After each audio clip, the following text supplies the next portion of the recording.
Students good evening. चलो start करते हैं मॉडल टेस्ट पेपर नंबर 6 का सॉल्यूशन। पहला क्वेश्चन है find a quadratic polynomial for whom the sum and product of zeros are this and this respectively. यानी आपको एक ऐसा क्वाड्रेटिक पोलिनोमियल निकालना है जिसका सम ऑफ जीरो 0 है और प्रोडक्ट कितनी है 15। तो आप लिखोगे पहले स्टार्टिंग में सम ऑफ जीरोज, वो तो कितना है 0, और प्रोडक्ट आपकी कितनी है -15। तो क्वाड्रेटिक पोलिनोमियल क्या होता है अपना x square minus sum of zeros into x plus product of zeros, ये होता है पोलिनोमियल। तो देखो क्या आएगा एक्स स्क्वायर माइनस सम तो कितना है 0 इंटू एक्स प्लस प्रोडक्ट कितनी है -15। तो ये तो 0 ही हो जाएगा और प्लस माइनस माइनस, तो एक्स स्क्वायर -15 अपने इस क्वेश्चन का क्या आ जाएगा आंसर आ जाएगा। सेकंड क्वेश्चन में देखो, सेकंड क्वेश्चन में करेक्शन कर लो, यहाँ पे एक्स एक्सिस की जगह क्या आएगा आपका वाई एक्सिस आएगा।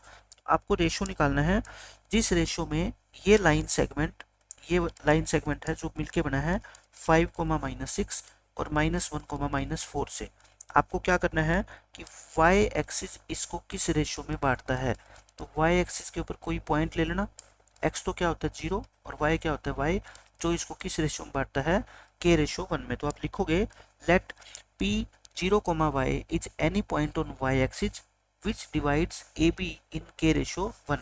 बाइसेक्शन फॉर्मूला क्या होता है बताओ, इससे वैल्यू निकालेंगे पर 0 की हेल्प से। तो k की मल्टीप्लाई इससे करोगे और 1 की मल्टीप्लाई इससे, क्यों, क्योंकि हम x कोऑर्डिनेट की हेल्प से निकाल रहे हैं, ठीक है। तो k की मल्टीप्लाई -1 से करोगे और 1 की मल्टीप्लाई 5 से करोगे और नीचे क्या आ जाएगा आपका k+1।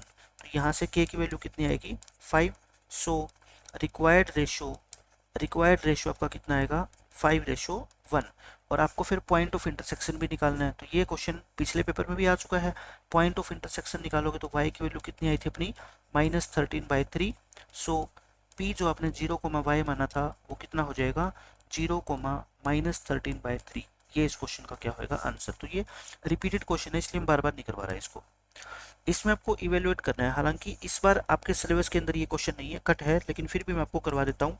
साइन 25 इंटू कोस 65 और प्लस कोस 25 इंटू साइन 65। ठीक है, आपसे ध्यान मत देना इस क्वेश्चन पे, क्योंकि इस साल के सिलेबस के अंदर ये क्वेश्चन नहीं है। ये आपके 8.4 एक्सरसाइज का है जो आपके सिलेबस से कट हो गई अब की बार। सॉरी 8.4 नहीं है, शायद ये 2 है कॉम्प्लीमेंट्री एंगल वाली।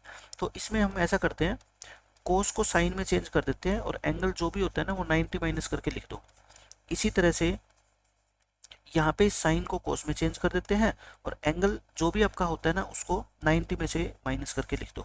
अब क्या हो गया, ये साइन 25 और 90 में से 65 गया 25, कोस 25 और कोस 90 में से 65 गया 25। तो sine into sine sine square, यानी कि साइन स्क्वेयर 25 और प्लस में cos square 25। Sine square theta plus cos square theta कितना होता है 1 होता है। 1 इस क्वेश्चन का क्या आ जाएगा आंसर आ जाएगा। फोर्थ क्वेश्चन में देखो, इसमें सिंपल सा है, आपको सरफेस एरिया बताना है मेटलिक स्फीयर का जिसका डायमीटर इतना है। तो डायमीटर अगर आपका 4.2 सेंटीमीटर है तो रेडियस क्या होगी हाफ, यानी कि 2.1। 2.1 का मतलब क्या है 21/10। आपको निकालना क्या सरफेस एरिया। स्फीयर का सरफेस एरिया क्या होता है 4πr²। इसका कर्व्ड सरफेस एरिया और टोटल सरफेस एरिया दोनों का एक ही मतलब है, ठीक है, 4πr²। तो 4 इंटू पाई और इंटू r² यानी कि 21/10 और इंटू 21/10। तो अब आप क्या करोगे, देखो 7 तो कट जाएगा और आप काटना मत, क्योंकि नीचे क्या हो जाएगा 100 हो जाएगा, है ना, उसको काटना आसान है। तो ये कितना आ गया आपका 88 और ये कितना आ गया 63 और नीचे कितना आ गया आपका 100। बस मल्टीप्लाई करके और 100 से क्या है डिवाइड कर देना। ये आपका क्या आ जाएगा सेंटीमीटर स्क्वेयर के अंदर आपका आंसर आ जाएगा बस। अब देखो क्वेश्चन नंबर 5, इसमें क्या कहता है आपसे, 12 डिफेक्टिव पेन एक्सीडेंटली मिक्स हो गए 132 गुड वन के साथ। यानी कि एक बॉक्स है, इसमें 132 तो क्या है गुड पेन्स है, गुड पेन्स, और 12 पेन क्या है इसमें डिफेक्टिव है। तो टोटल कितने हो गए बताओ 144 पेन हो गए इस बैग में। फिर कहता है अब it is not possible to just look at a pen and tell whether or not it is defective। इस लाइन का आप स्टूडेंट के लिए कोई मतलब नहीं है। इसमें ये कहता है कि पेन को देख के हम ये नहीं बता सकते कि डिफेक्टिव है या नहीं, यानी कि कोई हेरा फेरी के चांस नहीं है। अब एक पेन हमने निकाला बाहर, डिटरमाइन करो कि वो एक अच्छा पेन आएगा। ये अच्छा पेन आएगा मतलब कि नीचे तो क्या आएगा 144 और गुड गुड कितने बताओ 132। ये कितने पे कटेगा आपका 12 पे कटेगा, ये 11 बार कटेगा, ये 12 बार कटेगा, यानी कि 11/12 इस क्वेश्चन का क्या हो जाएगा आपका आंसर हो जाएगा बस। 6th क्वेश्चन देखो, ये बहुत बार मैं आपको करवा चुका हूँ कि दो सप्लीमेंट्री एंगल है, उसमें से बड़ा जो है ना वो छोटे से 18 डिग्री ज़्यादा है, तो आपको फाइंड करने हैं दोनों एंगल। लेट कर लो आप स्मॉलर एंगल या फिर लार्जर एंगल को आप क्या मान लो, लार्जर एंगल को x मान लो और स्मॉलर को क्या मान लिया करो आप y मान लिया करो अकॉर्डिंग टू क्वेश्चन। बताओ ये दोनों सप्लीमेंट्री है तो दोनों का सम तो कितना होगा 180। और देखो एक जो है ना दूसरे से 18 बड़ा है, मतलब दोनों का डिफरेंस कितना है बताओ, दोनों का डिफरेंस कितना है 18।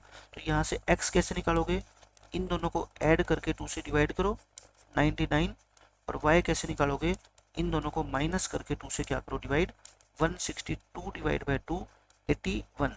तो ये हमारे दो एंगल क्या है आंसर आ जाएंगे बस। 7th क्वेश्चन में कहता है आपसे find the sum of first 22 terms of an AP.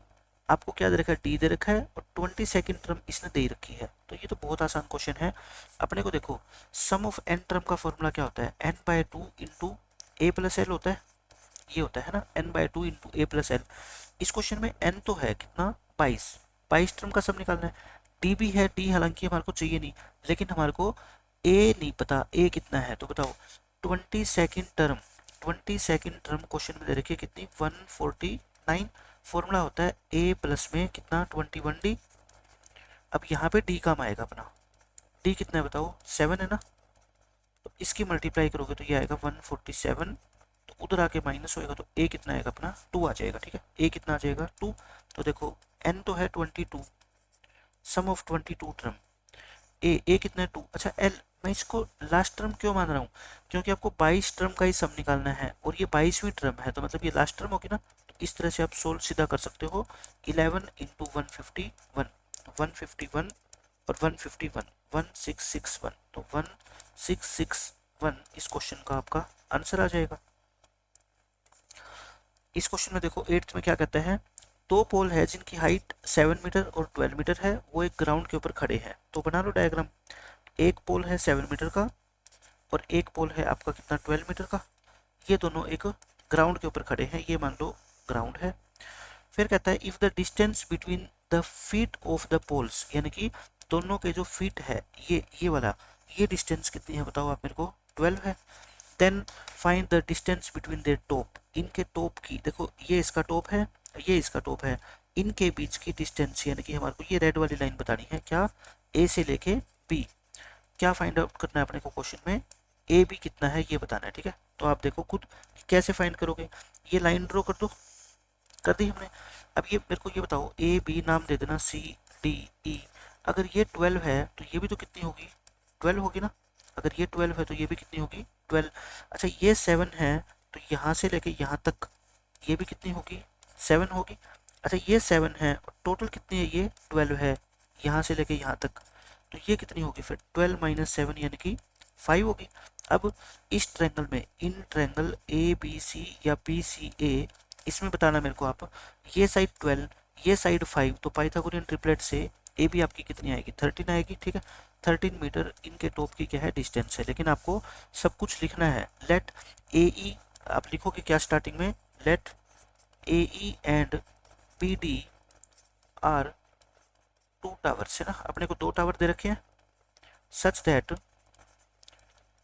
That ए ई कितना है अपना 7 मीटर है एंड बी डी कितना है 12 मीटर है, ये कितना है 12 मीटर है।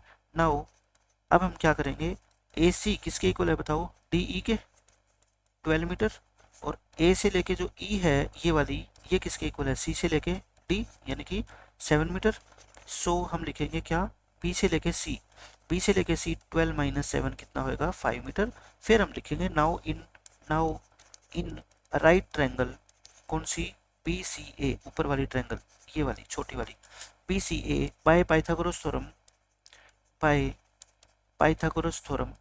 ए बी का स्क्वायर इक्वल होगा अपना किसके 5 का स्क्वायर प्लस में 12 का स्क्वायर यानी कि 169। दैट इम्प्लाइज ए बी कितना आएगा अपना 13, ठीक है। इस तरीके से आपको पूरी लैंग्वेज लिखनी है, ताकि क्वेश्चन आपको आता है, आंसर भी आपको पता है, लेकिन लैंग्वेज ना लिखने के कारण आपका क्या है, 1 या 2 नंबर कट जाएगा। तो ऐसा काम आपको नहीं करना। अब देखो क्वेश्चन नंबर 9, ये बिल्कुल आसान है। दो सर्कल की रेडियस आपको दे रखी है, उस सर्कल की रेडियस बतानी है जिसकी सरकमफेरेंस इन दोनों के सरकमफेरेंस के सम के इक्वल हो, ठीक है। तो बताओ क्या लिखोगे। देखो ये दो छोटे सर्कल है, ये एक बहुत बड़ा सर्कल है जिसकी सरकमफेरेंस इन दोनों की सरकमफेरेंस के सम के क्या है, इक्वल है। तो आप क्या करोगे, इसकी रेडियस कितनी 19, इसकी कितनी 9, इसकी रेडियस बतानी है अपने को कितनी r। आप लेट कर लेना, ये डायग्राम मत बनाना चाहिए। Let capital R be the radius of new circle. जो नया सर्कल बनेगा बड़े वाला, उसकी रेडियस कितनी है, कैपिटल आर। अब बताओ मेरे को क्वेश्चन के अकॉर्डिंग आपको क्या गिवन है। इसकी जो सरकमफेरेंस होगी वो कितनी होगी, 2πr, यानी कि 2πr इक्वल टू इसकी सरकमफेरेंस कितनी होगी बताओ, 2πr। r कितना है 19, इसकी कितनी होगी 2πr। r कितना है, ये 2π कॉमन ले लो, 19 प्लस में 9 यानी कि 2π कॉमन ले लोगे, ये कितना बचेगा आपका 28। मैं 2π कॉमन क्यों ले रहा हूँ, ताकि दोनों तरफ 2π से 2π क्या है, कट जाए। r कितना आ गया बताओ, यहाँ से 28 आ गया ना। और ऑब्जेक्टिव में पूछे तो मैंने आपको सीधा बता ही रखा है तरीका, कि 19 और 9 दोनों को ऐड कर दिया करो, आपकी क्या आ जाएगी, नए सर्कल की रेडियस आ जाएगी बस। अब देखो 11th क्वेश्चन, इसमें क्या कहता है, एक कहता है कॉटेज इंडस्ट्री है। कॉटेज इंडस्ट्री का मतलब होता है जो गांव के अंदर कोई उद्योग, छोटा मोटा इंडस्ट्री, कोई दुकान चल रही है मान लो, वो पोट्री आर्टिकल बनाती है ना, जैसे मिट्टी मिट्टी के मटके बनाती है, घड़े बनाती है, ऐसी चीजें बनाती है, मिट्टी के बर्तन बनाती है। It was observe that on a particular day, यानी कि एक दुकान पे हमने विजिट किया एक दिन, और हमने क्या पाया, the cost of production of each article, यानी कि एक मिट्टी का मटका बनाने पे जो खर्चा आता है ना, वो कितना आता है, वो 3 more than twice the number of articles produced on that day. वो कहता है हमने ऐसा देखा कि ईच आर्टिकल, आर्टिकल क्या है, मान लो ये मिट्टी का मटका बना रहा है, ठीक है, कि एक मटका बनाने पे जो खर्चा आता है ना, वो 3 रुपए ज्यादा है, किससे, twice the number of articles. यानी कि मान लो उस दिन x मटके बनाए, तो उसका डबल कितना हो गया 2x, उससे भी 3 ज्यादा। एक मटके की कॉस्ट कितनी है आपकी 3 है, ठीक है, 3 मोर है उससे। टोटल कॉस्ट कितनी है 90 है। तो बताओ कितनी आर्टिकल उस दिन हमने प्रोड्यूस करी, आपको ये बताना है। आप लेट करो, लेट कर लो नंबर ऑफ आर्टिकल्स, कितनी आर्टिकल्स बनाई बताओ, x बनाई। So according to question cost of one article, यानी कि आर्टिकल का मतलब मैं यहाँ पे क्या ले रहा हूँ, मटका ले रहा हूँ, ठीक है। मान लो उस दिन उसने x मटके बनाए, तो एक मटके की कॉस्ट बता दो क्वेश्चन के अकॉर्डिंग क्या है। वो कहता है 3 रुपए ज्यादा है, किससे, नंबर ऑफ आर्टिकल के डबल से, यानी कि नंबर ऑफ आर्टिकल का डबल और उससे भी 3 क्या है ज्यादा। यानी आपको ये पता लग गया कि आपने क्या किया है, x तो मटके बनाए हैं और ये एक मटके की कॉस्ट है, तो फिर बताओ टोटल कॉस्ट क्या आ गई, इन दोनों की multiply, x into 2x plus 3। भाई मैं आपको ये कह दूं, आपने 4 मटके बनाए हैं और एक मटका 50 रुपए का बनता है, टोटल कितनी कॉस्ट आती है, दोनों की मल्टीप्लाई करते हैं ना, ये आ गई। और क्वेश्चन के अकॉर्डिंग ये टोटल कॉस्ट आपको कितनी दे रखी है 90। तो हम क्या लिखेंगे, according to question x into 2x plus 3 किसके इक्वल है 90, मल्टीप्लाई कर लो बस। अब 2x स्क्वायर प्लस 3x, ये माइनस 90 इधर आके क्या हो जाएगा प्लस। अब देखो मल्टीप्लाई कितनी आनी चाहिए, 2 इंटू 90 यानी कि 180, 180 इंटू 1। अब फैक्टर बनाने की कोशिश करते हैं। देखो 3 से डिवाइड कर दो या 2 से कर दो, ठीक है, 2 से कर दो, फिर 2 से करो, फिर 3 से करना पड़ेगा अपने को। अब देखो आ जाएगी ना, 15 और 12 से अपने को क्या लेके आना है, 3 लेके आना है, तो आ जाएगा 3, प्लस के 15 कर दो और माइनस के कितने कर दो 12 कर दो। तो पहले दोनों में से x को मान लो, 2x प्लस में 15, यहाँ पे भी क्या लिख दो 2x प्लस में 15। यहाँ क्या बचेगा देखो, इसको इससे डिवाइड किया करो, 12x को 2x से क्या किया करो डिवाइड, 6, और साइन किसका आएगा माइनस का। तो बताओ फैक्टर क्या बनेंगे आपके, एक तो बन गया 2x प्लस में 15 और एक क्या बन गया x माइनस 6। इसको तो रिजेक्ट कर देना, क्योंकि यहाँ से x की वैल्यू क्या आएगी negative, number of article negative कैसे हो सकते हैं, ठीक है। सो x कितना आ गया बताओ 6 आ गया, यानी कि उस दिन 6 मटके बने थे और एक मटके की कॉस्ट कितनी थी। सो हम क्या लिखेंगे, नंबर ऑफ आर्टिकल्स प्रोड्यूस्ड। देखो आपने क्या मानी थी नंबर ऑफ आर्टिकल्स को, x माना था ना, और x की वैल्यू कितनी आ गई 6, और फिर हम निकालेंगे कॉस्ट ऑफ वन आर्टिकल, वो कितनी थी बताओ 2x प्लस में 3, 2x प्लस में 3 यानी कि 2 इंटू 6 प्लस 3, तो कितनी आ गई 15 रुपीज। तो ये दोनों क्वेश्चन के आंसर मैंने आपको निकाल के दिखा दिए।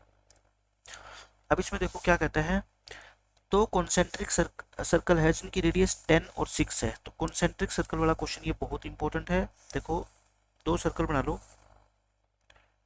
ये दो सर्कल मैंने बना दिए, ठीक है। इसमें ये कहता है आपसे find the length of the chord of the larger circle which touches the smaller circle. आपको डायग्राम तो याद ही हो गया होगा कि ऐसा डायग्राम बनता है, जो लार्जर सर्कल की तो क्या है कॉर्ड और स्मॉलर सर्कल की क्या है ये टेंजेंट है, ठीक है, ए बी।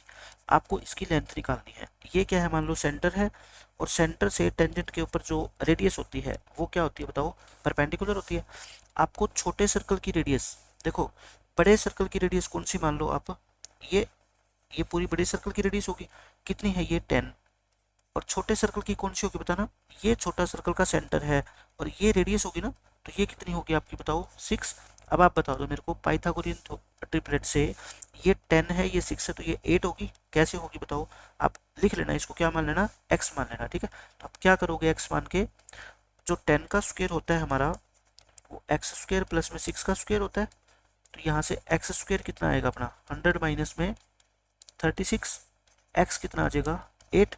अगर ये x 8 आ गया तो हमें पता है कि ये c जो है ना इसका मिड पॉइंट होता है, यानी कि AC और CB इक्वल होती है, तो ये भी कितनी आएगी 8, 8 प्लस में 8 कितना आएगा आपका 16 सेंटीमीटर। तो बहुत इंपॉर्टेंट क्वेश्चन है और आसान सा क्वेश्चन है ये, ठीक है।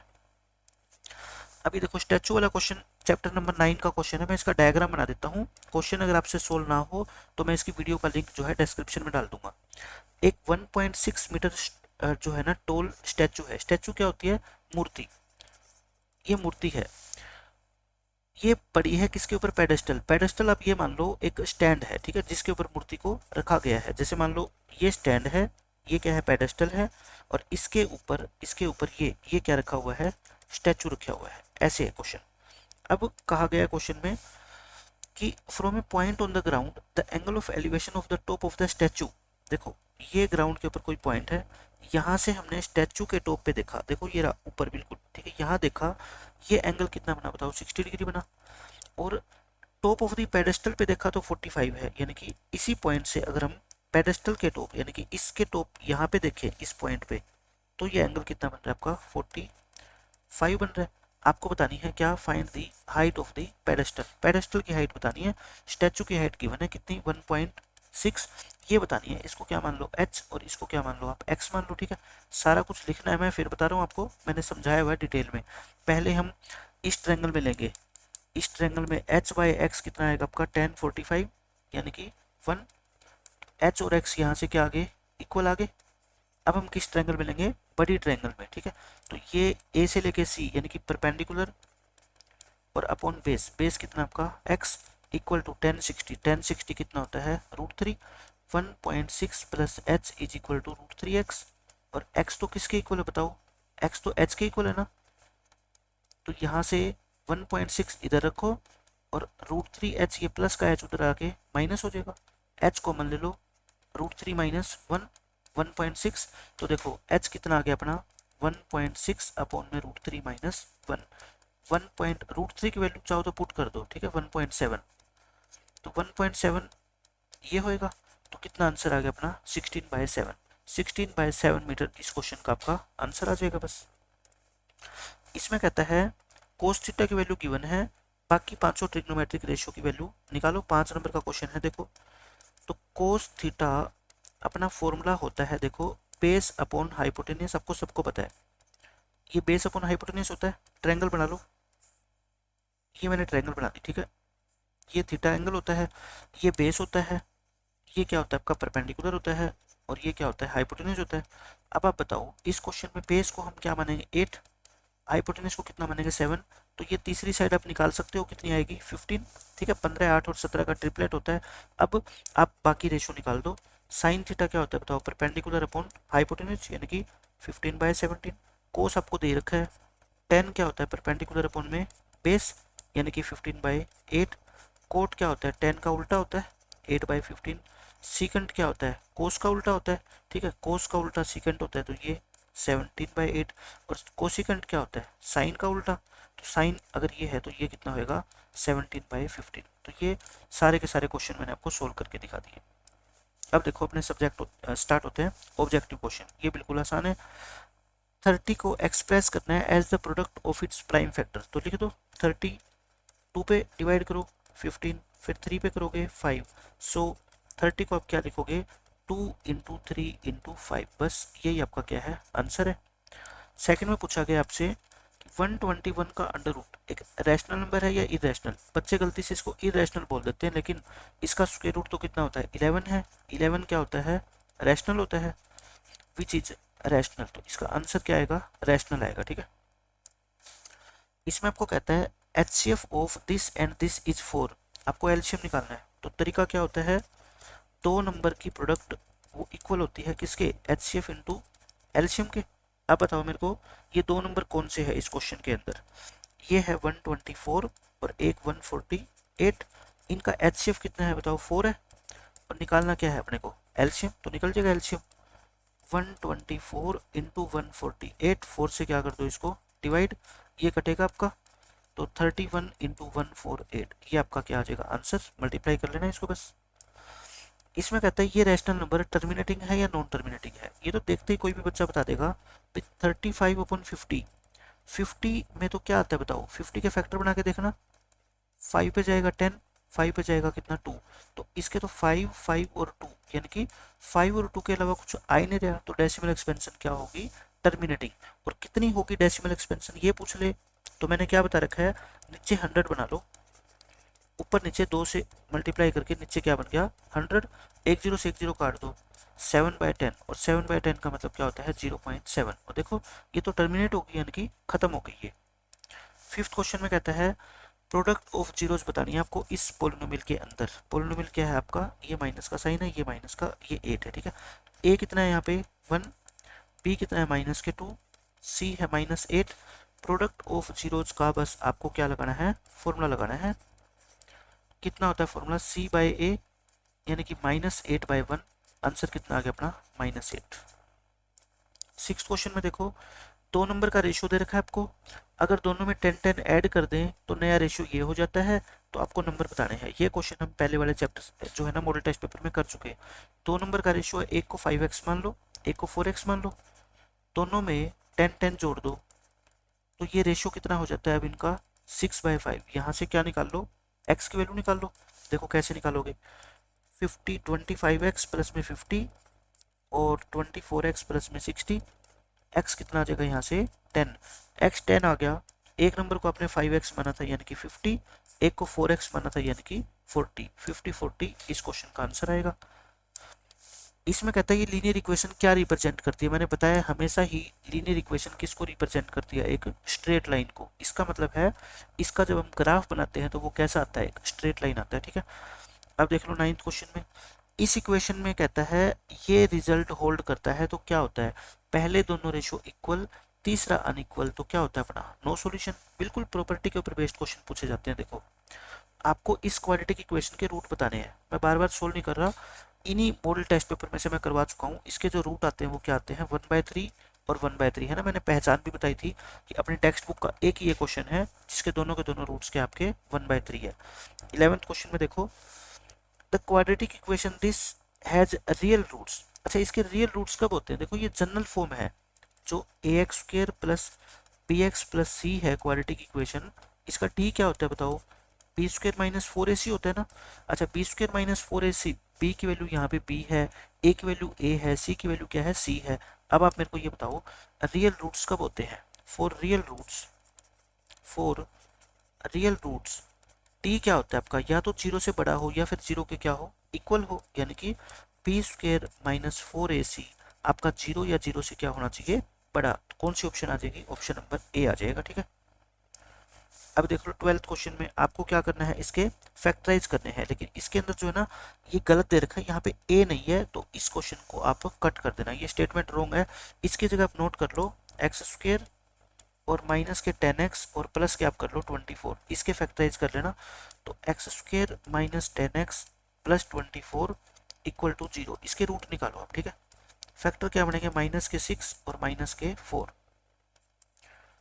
तो x माइनस 6 और x माइनस 4, यहाँ से x की वैल्यू एक आएगी 6 और एक आएगी कितनी 4, ये आपका आंसर आ जाएगा बस। 13th क्वेश्चन में कहता है the first 4 terms of an AP with first term दे रखी है आपको और कॉमन डिफरेंस 0। देखो कॉमन डिफरेंस 0 का मतलब क्या होता है, सभी की सभी